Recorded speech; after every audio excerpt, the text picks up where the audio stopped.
Hello students, welcome back and स्वागत है आपका online classes of Vikrant group of institutions Indore. और मैं आपके साथ दोस्तों बात कर रहा हूँ ऑनलाइन क्लासेस में fundamental of electrical and electronics engineering की। और आज की क्लास में मैं आपके साथ चर्चा करने वाला हूँ इलेक्ट्रिक करंट की, विद्युत धारा की।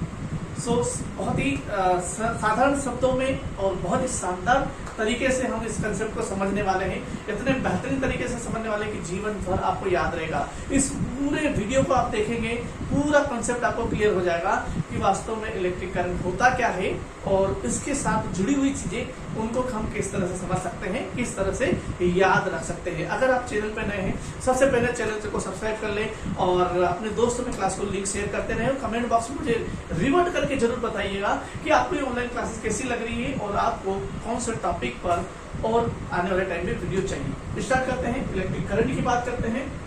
इलेक्ट्रिक करंट यानी कि विद्युत धारा की बात करते हैं। सबसे पहले अगर मैं आपको डेफिनेशन की बात करूं तो electric current is simply the flow of charge with respect to time. विद्युत धारा जो है आवेश के प्रवाह की दर है समय के सापेक्ष में।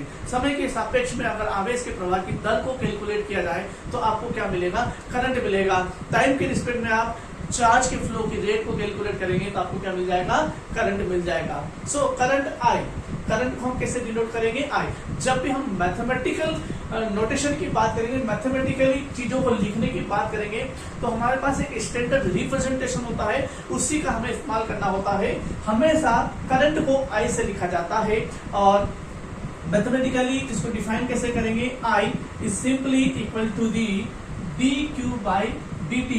इसको मैं कैसे पढ़ूंगा? जब मैंने अभी आपको साथ बताया उसी शब्दों में पढ़ेंगे कि current is equal to the rate of flow of charge with respect to time. Current is simply equal to the rate of flow of charge with respect to time. यानी कि जो विद्युत धारा है वो आवेश के समय के सापेक्ष में आवेश के प्रवाह की दर है। ठीक है, वन बाय वन चीजों को समझते हैं। यहाँ पर तीन बहुत ही महत्वपूर्ण चीजें आ रही है: करंट, चार्ज और differentiation with respect to time T. ठीक है, तो सबसे पहले मैं डिफरेंशिएशन की बात कर लेता हूँ। बहुत ही शॉर्ट में मैं आपको समझाना चाहूंगा कि जब भी कभी साइंस में, मैथमेटिक्स में या फिर फिजिक्स में जब भी कोई क्वांटिटी एक फिक्स रेट से अपने आप को चेंज कर रही है या फिर कोई क्वांटिटी चेंज हो रही है फिक्स रेट से, तो उस रेट को कैलकुलेट करने के लिए हम एक टूल का इस्तेमाल करते हैं और वो टूल क्या कहलाता है? डिफरेंशिएशन कहलाता है। So differentiation is nothing but it is a tool which it can be used to calculate the rate of change। अब ये चेंज जो है आपका समय के सापेक्ष में हो सकता है, टाइम के रिस्पेक्ट में हो सकता है। ये जो चेंज है एंगल के रिस्पेक्ट में भी हो सकता है।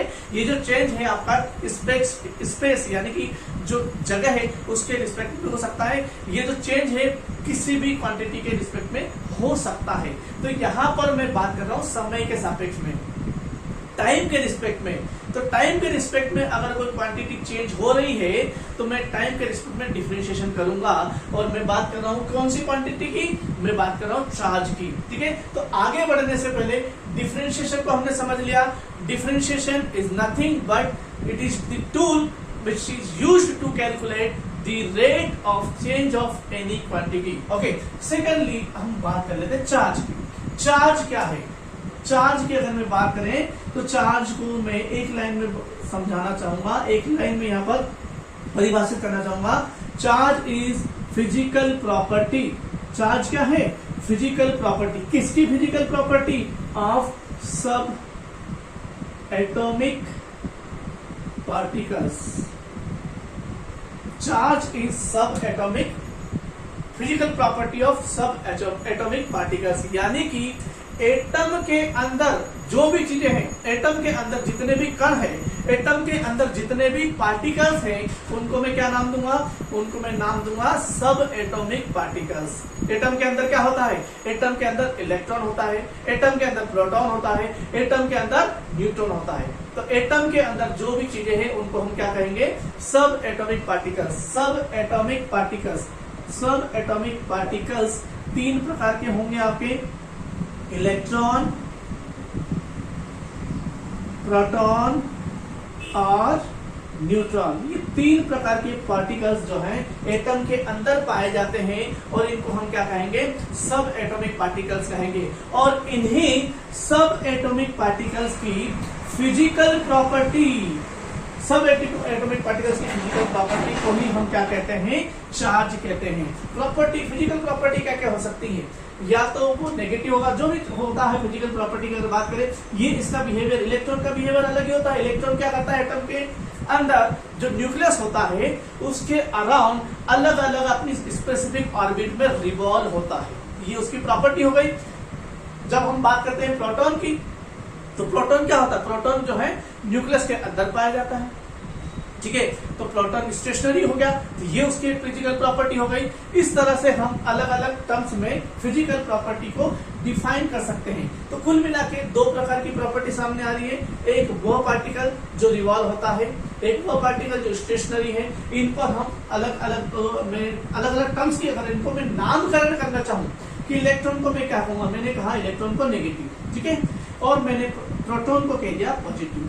अब ये जो न्यूट्रॉन है ये बिल्कुल भी न्यूट्रल है। न्यूट्रल का क्या मतलब क्या हो गया, ना तो ये नेगेटिव है ना पॉजिटिव है, न इसकी प्रॉपर्टी इलेक्ट्रॉन के अनुसार है न इसकी प्रॉपर्टी प्रोटॉन के अनुसार है, तो ये क्या हो जाएगा, न्यूट्रल हो जाएगा, ठीक है। तो कुल मिला के एटम के अंदर 2 प्रकार की फिजिकल प्रॉपर्टी देखने को मिली। एक को हमने कह दिया नेगेटिव प्रॉपर्टी और एक को हमने कह दिया पॉजिटिव प्रॉपर्टी। नेगेटिव प्रॉपर्टी जिस पर रहेगी उसे हम कहेंगे इलेक्ट्रॉन, पॉजिटिव प्रॉपर्टी जिस पर रहेगी उसे कहेंगे प्रोटॉन, ठीक है। अब प्रोटॉन जो है वो तो न्यूक्लियस के अंदर होता है, लेकिन इलेक्ट्रॉन अपनी ऑर्बिट में न्यूक्लियस के अराउंड रिवॉल्व होता है और कभी कभी ये एटम से बाहर निकलकर फ्री इलेक्ट्रॉन की तरह बिहेव करता है या फिर फ्री इलेक्ट्रॉन की गणना में आ जाता है। और जब फ्री इलेक्ट्रॉन की गणना में आ जाएगा तो यही इलेक्ट्रॉन, यही जो चार्ज है ये मूवमेंट करता है।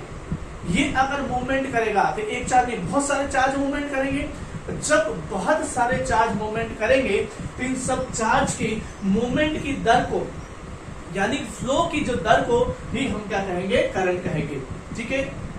अब वापस से डेफिनेशंस पे आते हैं, तो यहाँ पर एक और टर्म्स यहाँ पे जुड़ जाएगी। जब मैं चार्ज की बात करूंगा तो चार्ज यानी कि इलेक्ट्रॉन की बात की जाएगी। चार्ज यानी कि किसकी बात की जाएगी, इलेक्ट्रॉन की। और इलेक्ट्रॉन भी कौन सा, इलेक्ट्रॉन भी फ्री इलेक्ट्रॉन, ठीक है। तो current is simply rate of flow of free electron with respect to time t, ठीक है। तो यहाँ पर बहुत ही साधारण से शब्दों में हमने चीजों को समझने की कोशिश करी है। चार्ज समझ में आ गया आपको, it is the physical property of सब एटॉमिक पार्टिकल्स। और यही चार्ज यानी कि इलेक्ट्रॉन की बात कर रहे हैं, यही इलेक्ट्रॉन आगे जाके जब करंट में पार्टिसिपेट करेगा तो वो फ्री इलेक्ट्रॉन कहलाएगा। अब सवाल यहाँ पे पैदा होता है कि ये चार्ज फ्लो क्यों होता है, ठीक है।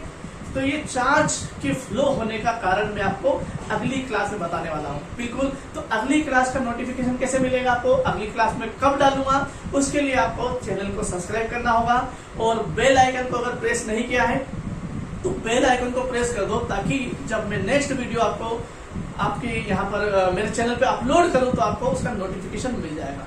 क्लास पसंद आए तो क्लास को लाइक करिए, अपने दोस्तों में शेयर करिए और मुझे कमेंट करके बताइए कि आज की क्लास आपको कैसे लगी। मिलते हैं अगली क्लास में। और जाने से पहले मैं Vikrant group of institutions Indore का धन्यवाद देना चाहूंगा, जो आपके लिए ऑनलाइन क्लासेस स्पॉन्सर करना है। यदि मेरे आप पुराने वीडियोस यानी कि इलेक्ट्रिक सर्किट की वीडियोस आपने नहीं देखे तो आप यहाँ क्लिक करके और यहाँ क्लिक करके उन वीडियोस को भी देख सकते हैं। मिलते हैं अगली क्लास में, तब तक के लिए धन्यवाद। जय हिंद, नमस्कार।